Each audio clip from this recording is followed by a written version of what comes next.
గారు అభినవ వ్యాసు మహర్షి software engineer అయినా అవునండి.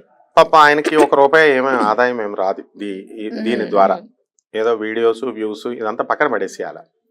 ఎందుకు చెప్తున్నారు అంటే గుప్త నవరాత్రుల అభ్యంతరం ఎక్కడొచ్చిందంటే జనాలకి ఈయనకి మధ్య గుప్త నవరాత్రులు గుప్తంగా ఉండాలి, దాన్ని బహిర్గతం చేయకూడదు, ఏం చేస్తున్నారు అనేది కదా ఎలిగేషన్.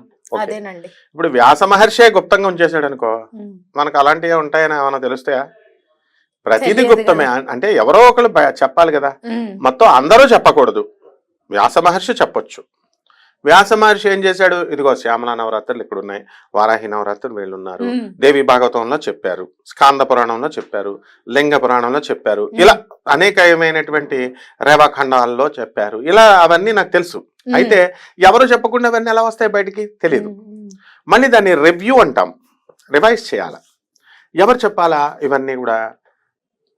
శాస్త్రాన్ని అధ్యయనం చేసినటువంటి వాళ్ళు, ఉపాసకులు చెప్పాలి. ఎవరున్నారు ఇంకా చెప్పేవాళ్ళు? మన హిందూ ధర్మంలో బోధించేవాళ్ళు పాపం ఈ చాగంటి గారు, గరికపాటి గారు, మరి సామవేదం గారు, వతిపత్తి గారు, నండూరి గారు,